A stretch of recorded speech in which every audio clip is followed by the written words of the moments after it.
All right. Hello, everyone. Hey, happy almost Thanksgiving. I can't believe it. I feel like we're in the 25th month of 2020, but here we are, still trucking through it. Hey, I am so very excited that Josh Grisetti is joining us. Josh is the coordinator of the musical theater program at Cal State Fullerton. And for those Southern Californians who are looking at musical theater programs right now, you sophomores and you juniors, and I will say even you seniors who didn't know about the change at Cal State Fullerton, tune in and buckle up because a state school with state school pricing, great training, a good location, not enough parking, but they're working on that. It is invaluable. So, Josh, thank you again for joining us. No, I'm happy to be here. And let me say two things really quick right off the bat. One is that I am the co-head of the musical theater program, Okay. along with Professor Marty Austin Lamar, who formerly ran the musical theater program at Howard University in DC. So Whoa. together we came in as a force to redesign the musical theater program here at Cal State. Oh, that is Yeah. terrific. And Oh, I didn't know that. the other thing is because of the pandemic, a lot of classes have gone virtual across the entire campus. And Cal State is a huge school. It's a little over 40,000 students. So it's the largest Cal State campus in the system in the state of California. And there is a historic parking problem here because that's a lot of people. But because a lot of classes across the map went virtual, some of them have found that they actually do better online, and they've stayed there. So the campus is operating about a 20% lower capacity than it was before the pandemic because certain classes, it's not like whole divisions or anything, but certain Right. courses are happening there. So that has alleviated parking. So I had no idea, but I came in and everybody had warned me parking is very bad. And I got here and I was like, I pull up 5 minutes before class. I I find a spot. It's never been a big deal. And they're like, oh well. And so they've explained to me this is a new world. So even that has changed. They are building more parking, but it's balancing in multiple ways. So there we are. I'm right out of the bat. I'm defending the Well, honor of Cal that's State good for Fullerton. students too, because the classes that have gone online are those like 400-person lecture hall classes of like Exactly. Bio 101. You don't want to Exactly. go in anyway. You know what I mean? No, yeah. So yeah, it's worked out just fine. All of our performance classes and all that stuff, those are all still happening live. But in the scheme of it, you're talking about a couple hundred Yeah. theater and dance students compared to 40,000 I campus-wide students. know. So that's a lot of that 20% makes a big dent when you look at the whole system. Totally.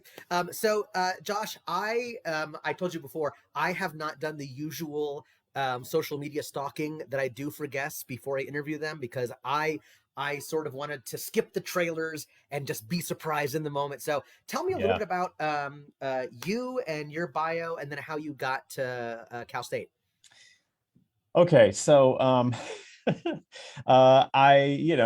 I grew up like any other kid, wanting who was a theater nerd, doing the high school and community theater thing, a little regional theater right where I was growing up in Southwest Virginia.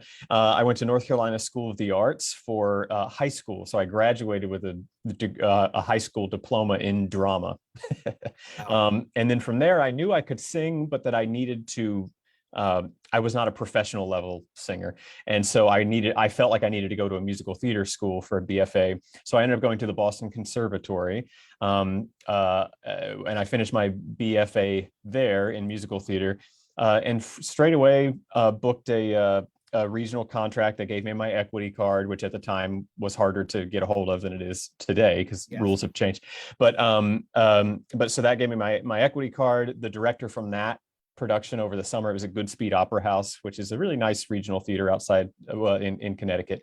And the director from there put me in my first off-Broadway show later that year. And then I did regional theater for about a year. I hit a TV series randomly for ABC that only ran for one season, but that paid off the massive amount of college debt I had taken on at Boston Conservatory. Let's hear it for television and film salaries. Yeah, no Woo! joke. That's a real thing. And then I came back and did an off-Broadway show that kind of put me on the map in New York. It was called Enter Laughing. And from there, a bunch of projects kind of bubbled up. I did a lot of off-Broadway stuff in those years.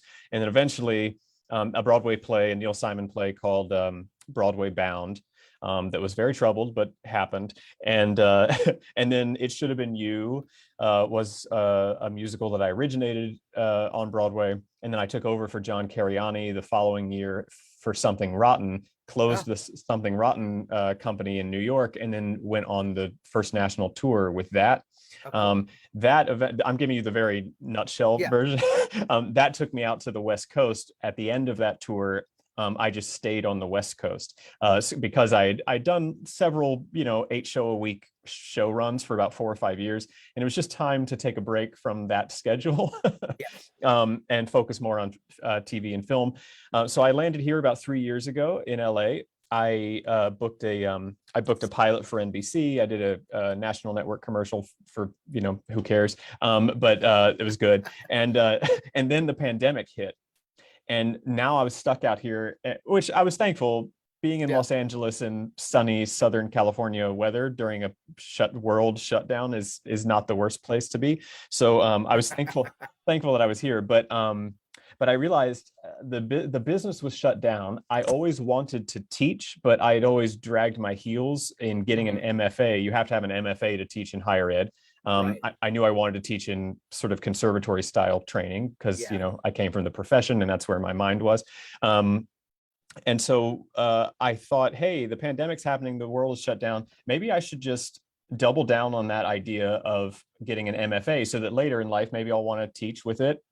So I got my MFA in performance pedagogy, which is teaching you how to teach Yeah. theater, which I think was a huge benefit. And I just want to say from that perspective, like just because someone has had a career with Broadway shows and television series and national tours does not Yeah. mean they know how to convey that Yeah. to someone else. So it was a huge part of my sort of process in getting where I am now. And so I knocked a 3-year program out in a little over a year and a half. And so right at right at the end of the summer, I was finishing that degree, and then this position opened up at Cal State, which is just outside of Los Angeles.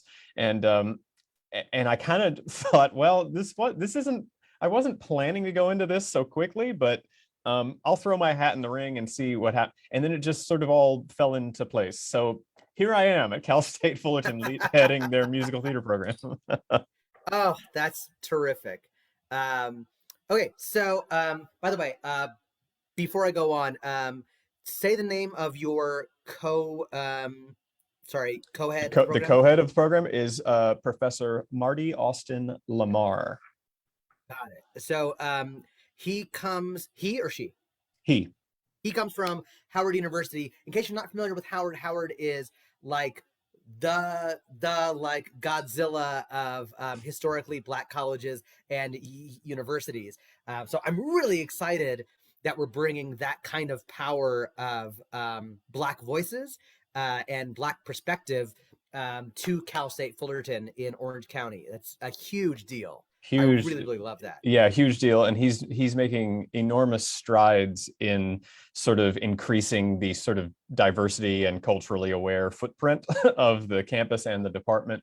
And no, he's a real gift. And so he's actually heading our recruitment sort of efforts system wide. That's great. Yeah, and I'm doing more of the curriculum stuff behind the scenes. But we're both teaching. We're co-teaching a couple classes this year. But he's great, and his skill sets are totally different from mine. He comes from not only the sort of musical theater world, but he was leading a gospel choir of a big church in Okay. DC, and came over here. He's got all that music experience. He's got a background in piano and Cool. music, so it's a really nice compliment, the two of us Yeah. being together. Yeah. Okay, so I am specifically kind of highlighting for my audience of parents the fact that the one of the big changes with you coming in and the changeover is the going away from the cut system and going to high school seniors auditioning for the program and being in there for 4 years, or um, uh, transfer students auditioning as sophomores. Um, and the reason this is such a big deal is because, and you mentioned a little bit of this on the new copy on the website, is that what the cut system is, and steer me right when I get things wrong, is that we start with around 100 kids and get down to around 10 or 12 by the end of sophomore year. And there are juries, which is not uncommon in musical theater colleges, but these juries are not just were not just recommendations. They were, you're not good enough to stay in the program, so we're cutting you. Right. And I had a lot of peers, my friends who were cut and were devastated, and then some who were cut and just told they were too fat. That happened a lot. I had a lot of friends who developed really unhealthy body image issues and eating disorders and mental health issues about I'm not good for this. People fell out of love with theater, and that was really, really devastating. And so I've been steering people away from Cal State Fullerton for that reason. So I am very excited to hear you tell me in stone tablets from the mountain that it's gone forever. So right, let's talk about it right out here. It is in stone tablets coming off the mountain. The cut system after this year will be completely gone from this space and shall never return, at least not under our watch. Right. And I don't suspect anyone behind us would come and want to be like, hey, here's a good idea, a cut system. Yeah, that system, look, we don't want to point fingers and judge too harshly those who came before us, but the truth is, when this program was developed, that was very in vogue, for musical theater programs. A cut system was sort of the standard format. Most of the academic sort of environment for musical theater realized that was a toxic situation, and led to a lot of problems, many of which you just addressed. And so they have slowly gone away over the last 25 years. But for whatever reason, and it's probably a complex web of reasoning, it never left this campus. And so when Marty and I both came in, we were both very passionate. In fact, we even campaigned on it in our hiring process to say, well, the first thing that has to happen is you must get rid of that cut system. It is not acceptable in 2021. It's not just that it's not functional, although it's not. It's a moral imperative. So we kind of came in swinging with that, and luckily the school was very quick and eager to embrace that and say, we know we've been waiting for someone to come and take the reins on this and take care of these very serious issues. So they're just thankful that we were doing it and got behind us 100%. It's been a massive amount of work, and I won't even get in the weeds with it here because it's so boring, but to get all of the sort of behind the scenes things to line up and to do it as quickly as we have done it. We were hired at the end of August, right? Like we started at the end of August, and we've already eliminated the cut system, figured out a new way to run auditions, bringing people in, making a big recruitment effort. And we're auditioning now for that incoming first year class of 2022. That's a lot to do. You got an MFA in 14 months. You overhauled a program in a few months. Is Thanksgiving, do you just cook up a feast in half an hour? Turkey, cranberries, potatoes, everyone eat. No, luckily, I'm not doing anything for Thanksgiving because I've burned the candle at 6 ends for so long. This whole week, I'm like, you know what? I'm coming in, but here I am doing interviews and things. I'm like, even now, I can't stop. Can't stop, won't stop. So I'll rest at Christmas. But yeah, we're speedy around here. So can you tell me a little bit about the new philosophies of the program under your leadership? The biggest thing that Marty and I both agree on is musical theater is a very tough industry. It's tough to break into. It's tough to maintain, even when you do break in. And it takes such drive and such discipline that that cannot be avoided. And we're not shying away from that. But what we do think is that there is a world, and not only is there this world, but we must live in the world where both rigor and empathy are paired together and honored in the same space. And I think too often programs like ours and others focus so much on the rigor that they lose the humanity behind it. And that's what we are very aggressively dismantling is that idea, because we believe they can go together. And in fact, they go best together. People understand rigor in the context of empathy. Yes. When it's just rigor for the sake of rigor, it's daunting and oppressive. And that is the leading philosophy. There's a lot of new energy coming into this space in terms of what we've learned as a society in the last 2 years, and equity, inclusion, and how authentic are we in our storytelling here on this campus. So we kind of just starting putting this space under a microscope and saying, how effective is this, and what communities are we really serving? I mean, we're in Southern California. It is a predominantly Hispanic community here. Not surprising at all. And because of that, Cal State is a federally designated Hispanic serving institution, but we have come in feeling like, well, is that an accident though? Like, are we actually serving that community, or do we just happen to be in a community that has a lot of Latinx folks? Right. And and what does that mean for us as a department? What materials should we be doing? How should we be casting? How should we be recruiting? How can we be building bridges into the community here? That's becoming more and more of a focal point. So all of that is kind of under the umbrella, I think, of sort of what our philosophical stance is and what our job is. Yes. Oh, that's great. Quick question from Lisa here on Facebook, and I answered her because I think I know the answer, but now I'm like, oh shit. The cut system from the acting program is gone as well too, right? Yes, they moved to a 4-year program a year or two ago. It launched in the middle of the pandemic, so it's been wonky. But now that we're heading out of that, I think we're going to see where the footing really is there. But yeah, the cut system, there are still juries, but yes. they're assessment opportunities, because part of what you're paying us for is for our expertise and to give you our advice as best as we can. If we really feel like, look, you're not progressing at the rate that you probably should be, and let's dissect the reasoning for that. And does that mean that it's not usually that you're not talented. Everybody's talented on some level. It's about pulling it out. But it could mean that the fight and that drive and that passion you have to keep drilling this kind of thing and get to the point where you can compete on the outside. That might not just be in your wheelhouse, and you might want this to stay more as something you do as a side hobby, and which is great.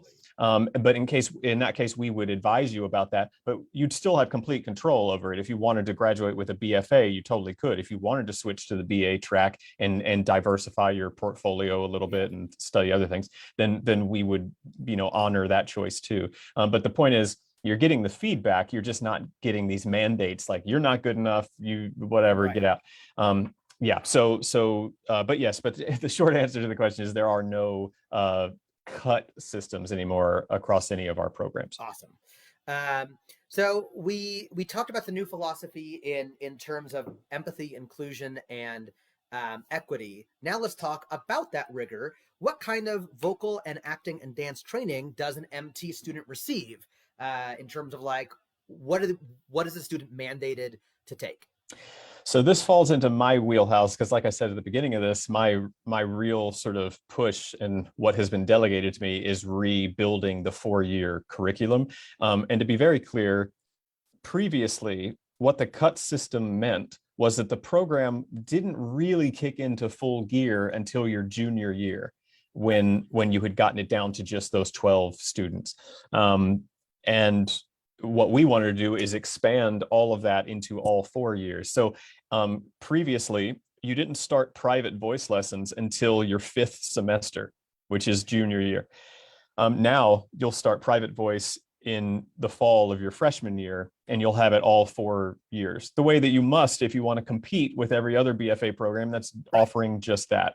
So that's part one. Part two was there were, I think, 12 units of required dance spread across 4 years. But what that really meant was you weren't required to take any dance certain semesters or any of your senior year, which for a musical theater program, that's leaving that in the hands of the students to say, well, I just don't want to take any of those dance classes. I mean, we understand why you would want to take a break from dance. Believe me, Sure. I'm not a dancer first. I'm an actor, singer first. So it's Yeah. not my wheelhouse. But at the same time, if you want to be competitive, especially when you're first starting out, you're going to need to be able to move, and you're going to need, and if you don't have that dance training, trust others will. So so what we have done is now spread out. It's a minimum of, I think, 16 units with a recommendation that you probably take around 20 or 24 units. It's a lot of dance because those are smaller unit classes. I don't want to get in the weeds, but it's a lot of dance. And so what it really means is you're taking at least 2, if not 3 dance courses every semester, the entire time you're here. Oh, So wow. That's great. it's intense. And in terms of acting, we are actually a BFA in theater with a concentration in musical theater, which is the same as the acting BFA. It's a BFA in theater with a concentration in acting. Yeah. But that means we share 50% of our core classes with the actors. So you're required to take all of the same classes they're required to take up to the 50% mark. So you're already getting all of that sort of intensive acting training baked in. And then on top of that, you have these GE units. And when the math is all said and done, you have about 36 GE units that are strictly academic. You can find stuff that's like the physics of sound and, vocal anatomy or anatomy for dance or whatever. There are things that are kind of adjacent that you can take that'll kind of buffer what you're already doing in musical theater. But you can also take stuff that's completely, journalism and whatever, philosophy 101. Cool. So there's a lot of those units as well. Yeah, I get questions about that all the time from students who, like me, who, I have a pretty high intelligence for certain kinds of math, but not algebra. I'm real dumb when it comes to algebra. And I have students who are like, I stink at this thing. Do I have to take this for a musical theater degree? And I explain to them some BFAs sort of cater, they don't want your GPA to slip because you're not good at this particular subject. That's really good to know that there are the physics of sound, the physiology of dance. That's really cool. Yeah. There's and this is all shifting ground too, because the state's considering changing some of these required courses. But right now there are 4, they call them the Golden 4 GE classes that every student in any Cal State program has to take. And one of those is like a math class, like a straight up old school math class. We've been trying to massage that and to be like, could that be like a personal finance course, something that is not like algebra, but something that theater students desperately need to take so they know how to budget for themselves when they leave campus and stuff. Yeah, man. So stuff like that we're even digging into. And they're like, hey, stay in your lane. You're in the theater department. Don't come to the finance department. But we're ignoring all of those warning signs. We're just going straight in. So we're advocating for these students for that exact reason. But again, all that's changing too, because this is a way above my pay grade, those decisions. But so there's a lot of column A and a little of column B too in that equation. Boy, would I love to see a finance for actors class. That is so valuable. 1099s versus W4s versus W2s. How do you invest in crypto? How do you invest in a manager and an agent? I'm like, wow, yeah. Yeah. How do you write all that off on your taxes, or can you anymore? Like all of those questions, when to incorporate, when not. But some of that we will cover in just business of theater, which, is incorporated into the senior year here, especially now with Marty and I leading the charge.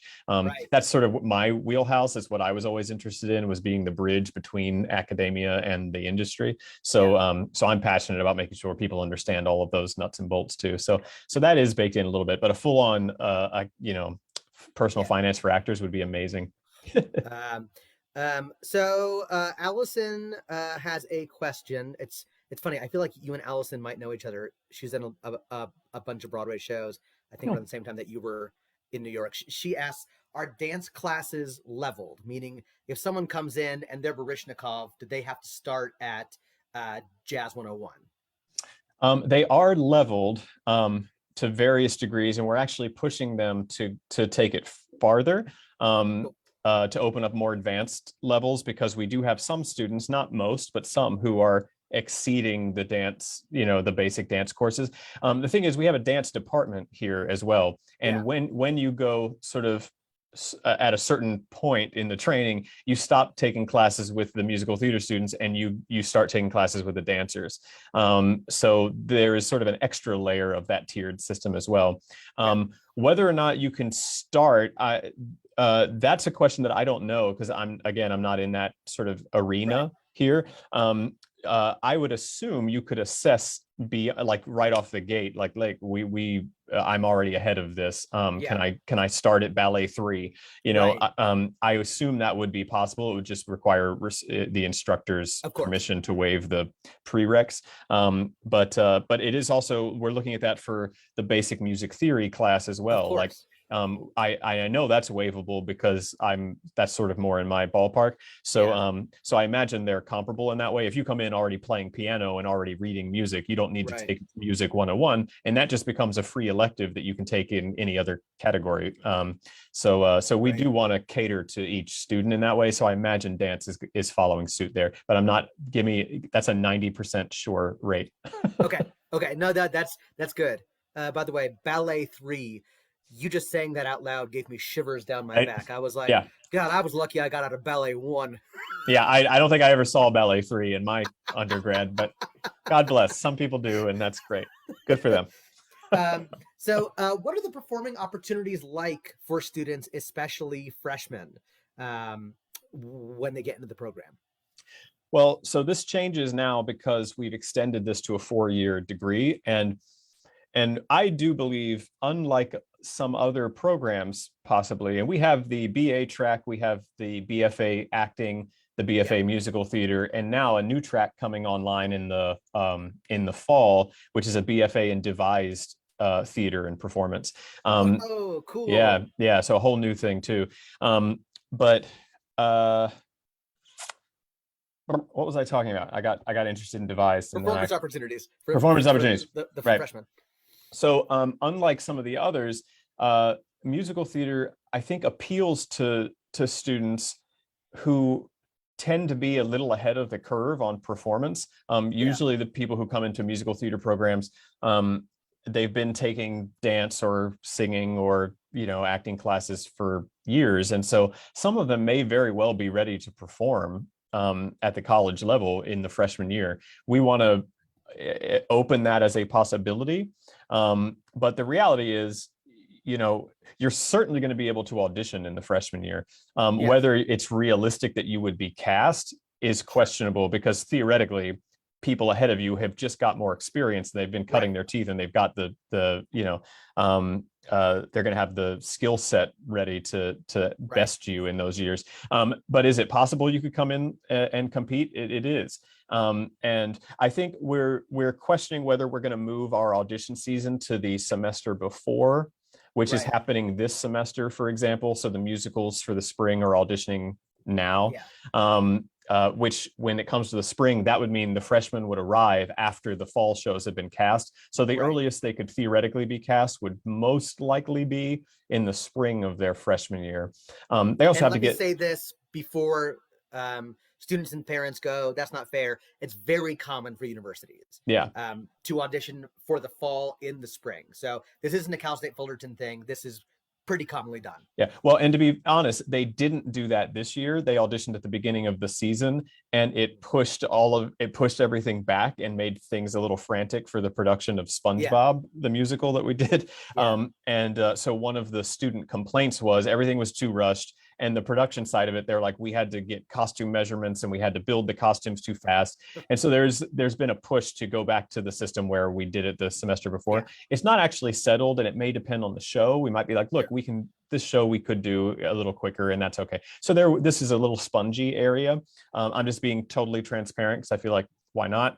But so we'll see. But there's that. There's the other side of it is, when you're in your first 2 years, you're expected to do a certain amount of crew assignments on productions. So those are also credits you have to do in order to graduate. And if you don't do them at the beginning, you would have to do them at the end. And you're probably going to want to knock those out earlier. But every student could choose their own sort of adventure there, as long as it gets done before their 4 years are up. So the short answer is yes, those opportunities are there. The longer answer is it's more likely you'll perform more in the later years. And let me say this, I am not a skilled electrician or carpenter or welder, but it was one of the best experiences I ever had in college was to learn electrics and to Hmm. just kind of be like shoved out of the nest and to learn Yep. welding and to learn carpentry. It's really fun. Yeah. It's really a good time, and it's one of those skills that like you might be able to hang on to and even like make a side hustle at, or just for the experience of doing something new. It's really, really cool. Yeah, no, it is, and it's also just good to we are the industry is too siloed, with all Yeah, the unions that you can't touch it. But understanding a little bit across the board is totally. actually there's a piece of that education that is imperative, and Yes. actually most of our students, I know it seems like people don't come here to run crew, but most of them love running crew. They talk Yeah. about it, they're like, I'm so glad I did it. It's not a huge commitment. It's not like you're in there for months Right. crewing a show. It's only the weeks that you're in performance for the Yeah. most part. Everybody, because we have a design and production, set of classes where those students are doing the heavy lifting in terms of welding and building and painting. But it's also good for community building and just being a part of it Totally. all when you first get here. So we're still supporting that system.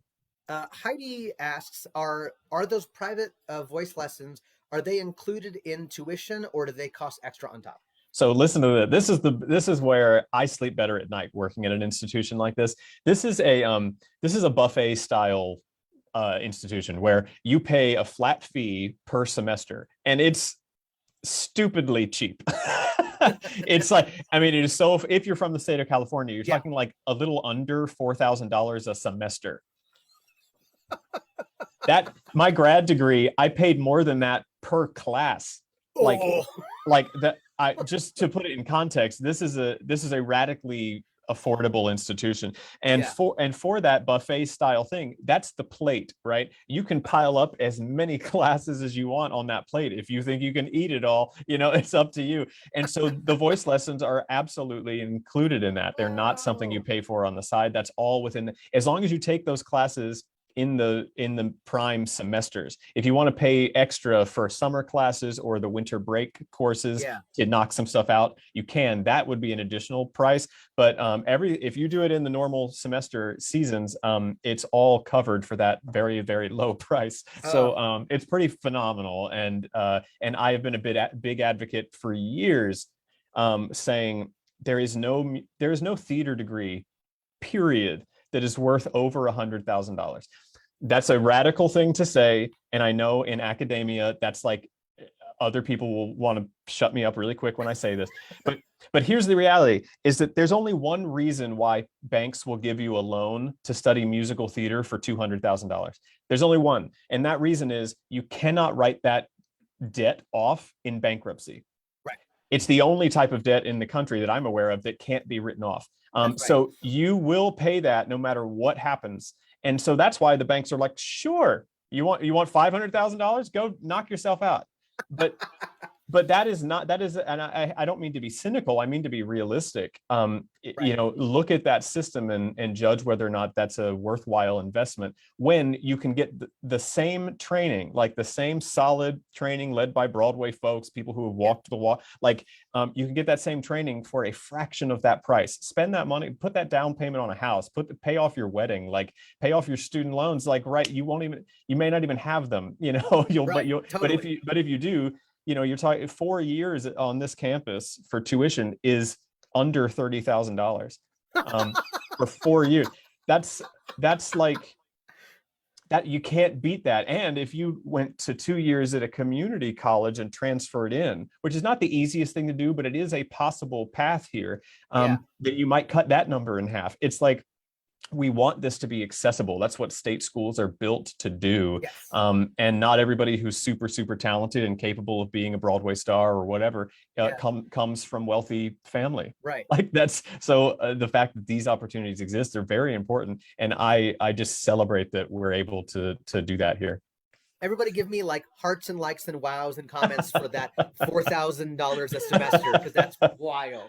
And this Yeah. is where I also insert into the conversation of Cal State Fullerton, Cal State Chico, where Maddie Long teaches, Beach. Cal State Long Beach, Texas State, Mhm. Montclair in New Jersey. Um, uh, what's the place that you went to for high school? Their university. Oh, North Carolina School of the Arts. North Carolina School of the Arts, super affordable. Yeah. Which So is now there the is some, University of North Carolina yeah, School of the Arts. Yeah, yeah, there's some dynamite training programs that yeah. are crazy affordable. Yep. Now, and even saying that, some states are not as, if you're in California, you have this benefit that Yeah, we're here. If you're in Texas, you have the benefit of yeah, Texas State. Wherever you might be, look around, see what's there. University of Michigan is, relatively affordable when you are in state in Michigan. yeah, So that might be a big draw. But for people who live in states that don't really have a right. great musical theater program, you might need to be looking outside. And then we become, I think we're at something like 76,000 for 4 years if you Yeah, come in from out of state, which is, obviously a much higher price tag, but still lower than almost any private oh, school or any other state school yes, that you'd train. Like if you went to University of Michigan out of state, the tuition alone is over $200,000. right. That's I just don't know that there is any justification for that, even for a brilliant place. Juilliard is almost $200,000. I just don't. It Yeah, does not make sense to me on a financial level. right. No, oh, brother, I get you. Yeah, Um, talk about that all day um, though. We should just probably move on.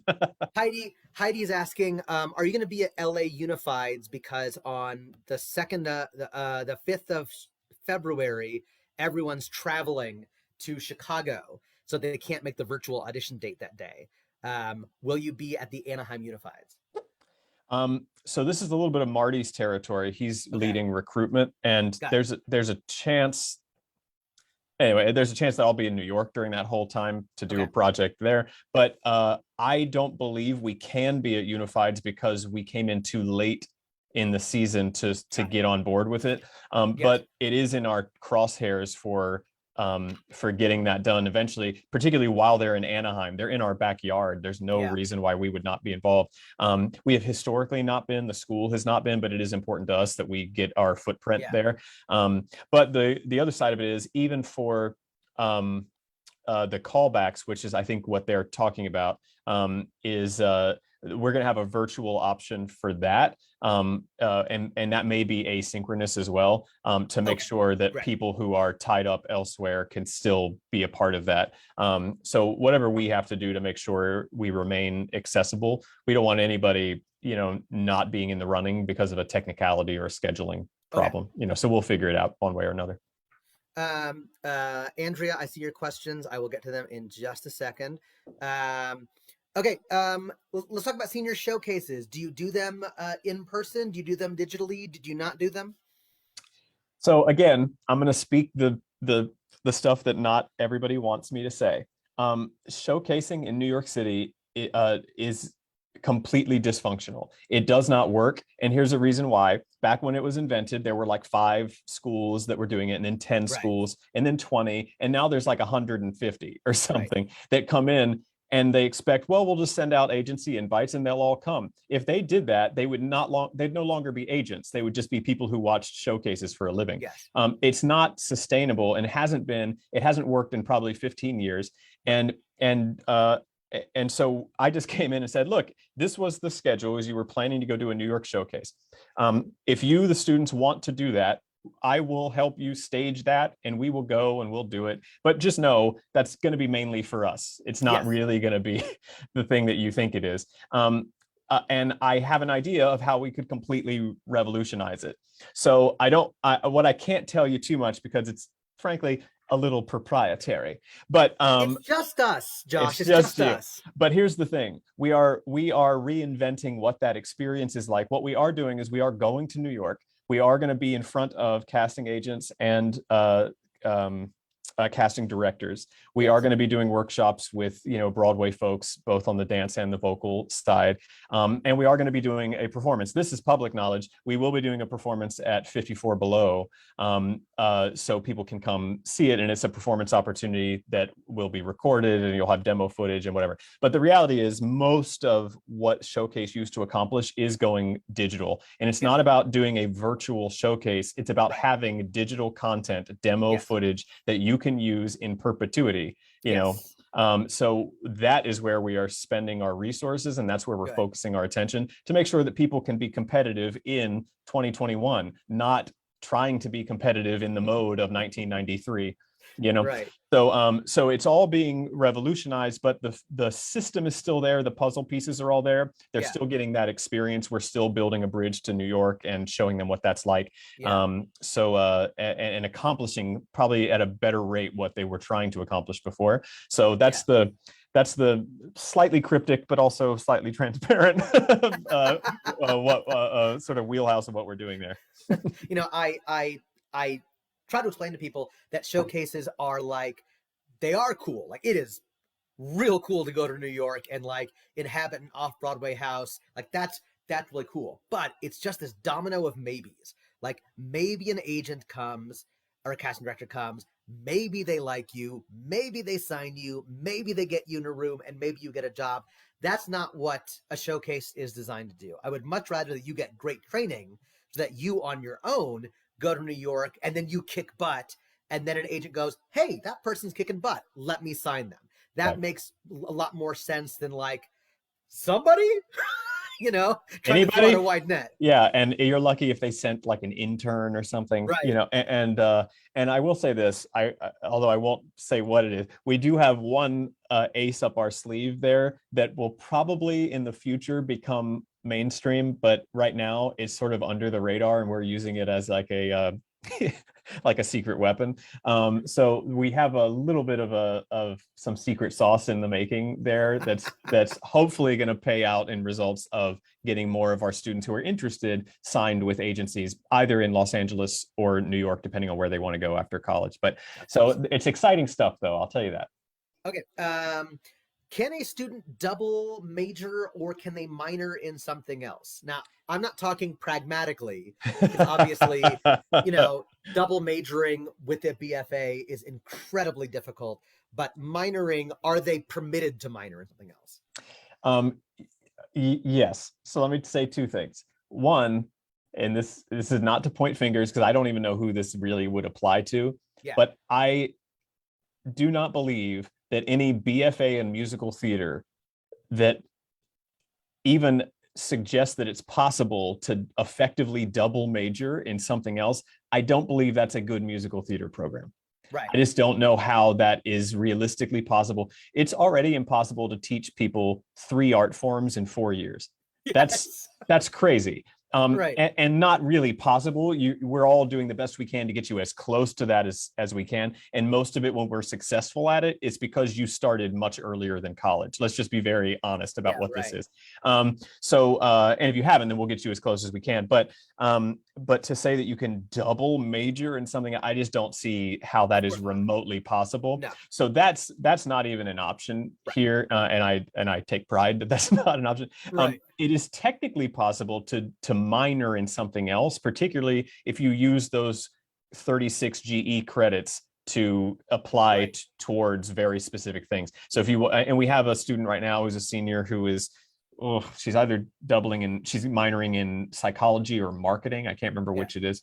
So there is a path there, but also everybody else looks at her and goes, that's crazy. How do you possibly? Right. Because you just have to load on that many more units. Of course. So it is possible. We do not recommend it, but the truth is, I couldn't have done it when I was an undergrad. I was not disciplined enough. I needed too much rest to do it. But not everybody has the genetic makeup that I do, and some people are like, I can go. I'm not. I don't. Right. It's okay. So if you have that in your DNA and that's part of what you need to do, then it is an option. Okay. Cool. Can BFA MT students, are they allowed to, are they encouraged to do the plays as well as the musicals? Uh, in most seasons, yes. It gets complicated like this season because we're auditioning ahead of the plays. Yes. So it really means we can't have access to the BFA actors, because if we did, we'd be picking them ahead of everybody else. So the plays Yeah. would not have access to them because we would have already cast. So we have to play fairly with all the other areas. Sure. But when we audition together, which is, 50% of the time so far in my experience, when we audition together, everybody is open to everything. And this is actually a brand new policy, hot off the press here, which is before you had to audition for every production and you had to accept any role that you were given, no questions asked. Right. I forgot about that. Now that becomes problematic for a lot of different reasons in terms of like, what's the content of the show? And is there anything triggering in here for you? Yeah, right. Is this sort of culturally appropriate for you to play this role or that role? And if not, what does it mean? And what happens if you just have financial hardship that semester and you need to just work at night and as much as you would love to, you can't afford to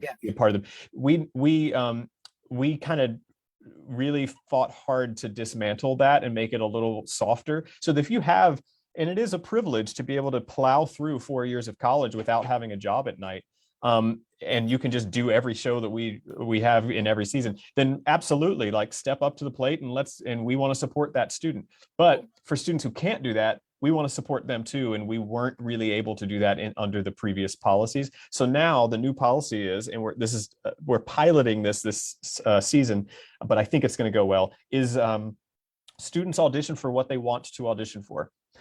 So if they want to audition for all the musicals and nothing else that semester, they can. If they want to audition for nothing but the plays, they can. That doesn't mean you'll be cast in them, so you're rolling dice when you do that. Of course. But the bottom line is you have to be in at least 2 fully produced productions in order to graduate. So, and then there's some other NAST requirements, which is an accreditation body. It doesn't matter. It's weeds that you probably don't care about. But the point is, there's a certain amount of performance you have to do.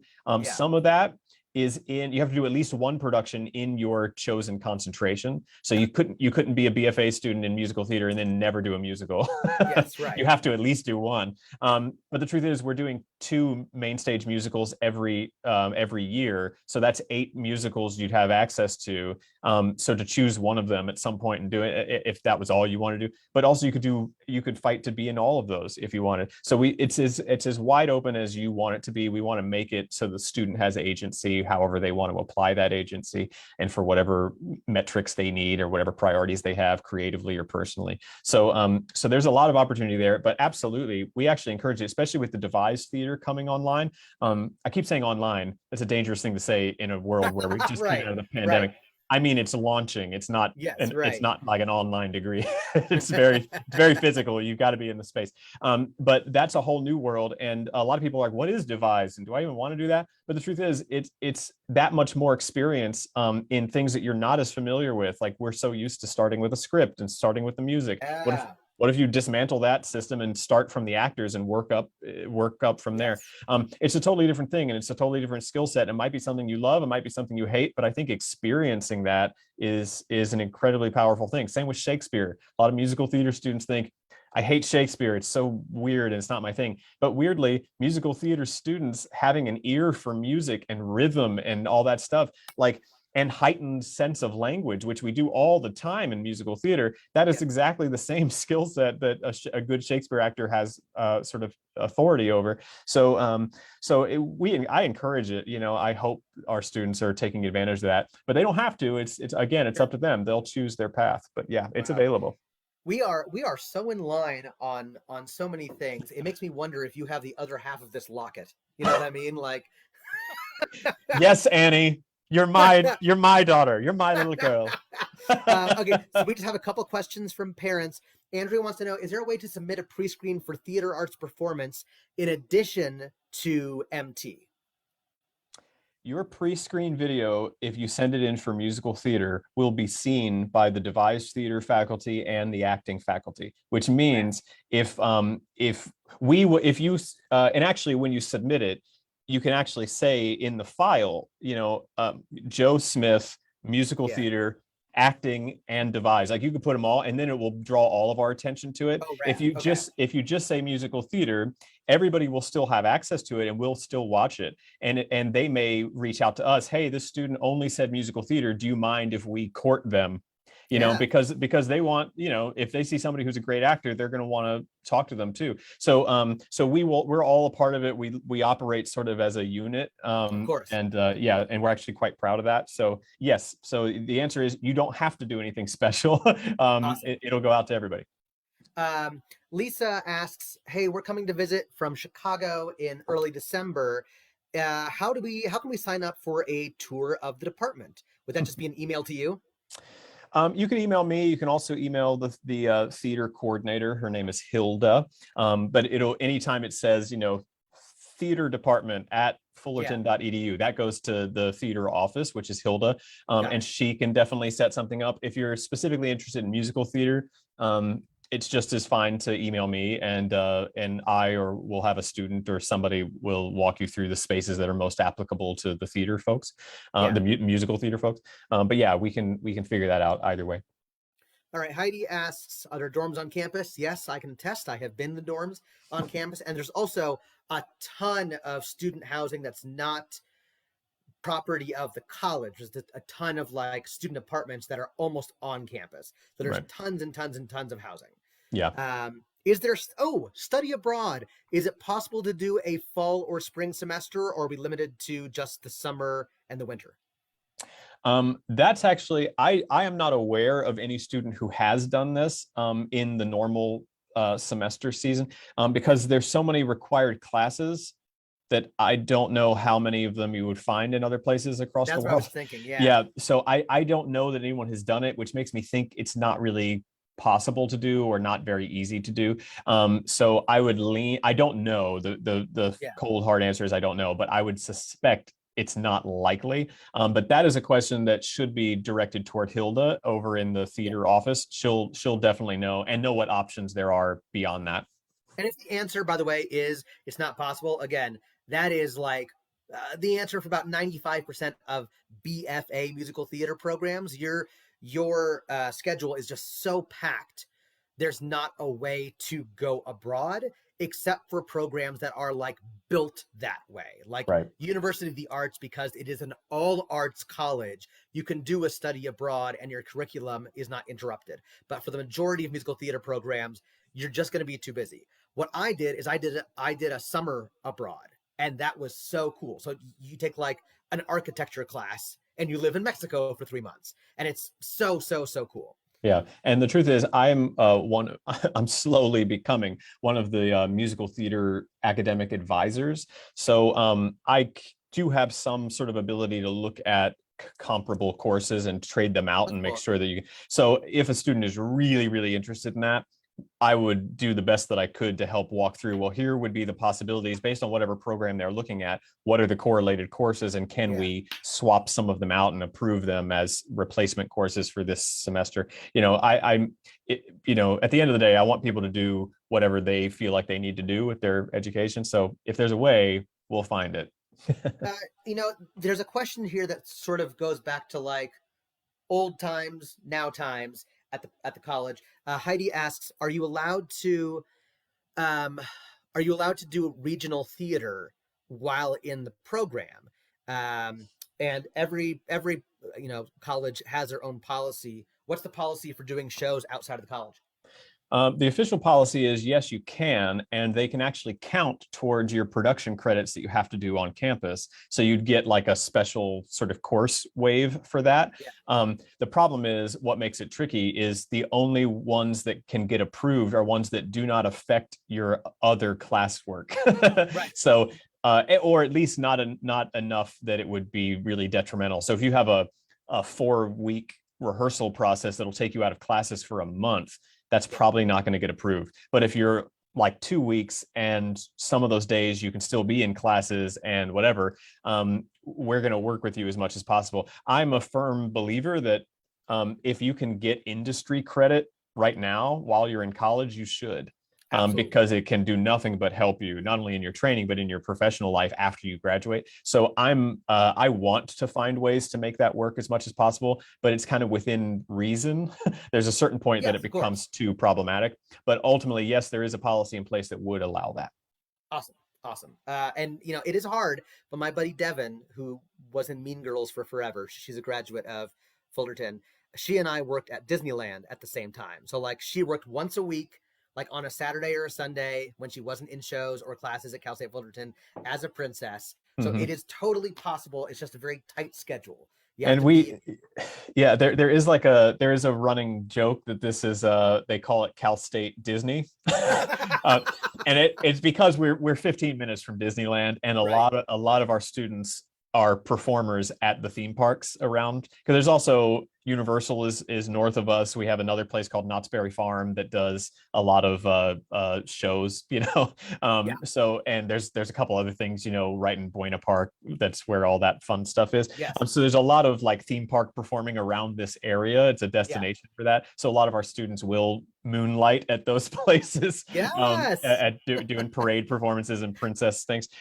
So yeah, so we have seniors now who are doing that too. So that's their job while in college, is working at Disneyland. So we sort of embrace it. It's sort of a sweet side gig anyway. But yeah.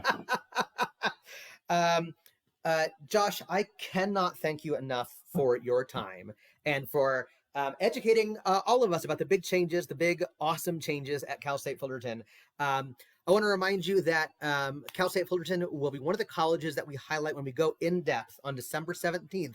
It's the big workshop that we've been building up to, getting on a school's radar and getting off the wait list. So this is specifically targeted at parents of juniors. How do you find the schools that fit what you're looking for, students? And then parents, how do you find a school that you're going to feel confident about for the price and the training and the distance and the culture? And then how do you get prepped to get into that school? We're going to cover all of that on December the 17th, so do not miss it. Also, speaking of affordable state schools, we have some incredible schools coming to the summer intensive next summer, which registration opens in just about a month. And I am so freaking excited. It's going to be here in Orange County, really close to Disneyland. And I wonder what's going to happen with that. Oh boy. If you want more info about any of that, just comment below and I'll get you into the CAP parent support page. If you're a parent of a senior and you're going nuts right now, that's what we're there to do in the CAP parent support page, is to help you get through all of this. Josh, thank you so much again. It's absolutely been a pleasure talking to you. Thank you so much for having me. And I really look forward. Let me just put this last Yeah. line in. The pre-screen audition videos and applications for the university for Cal State are due at the end of this month on November 30th. So okay, now's the time. And hopefully, you know, people watching this will be, you know, excited as excited as we are, you know, running this place. And I hope to see people's videos. Awesome. Thank you so much, Josh. Have a good one. Thanks, y'all. Bye-bye.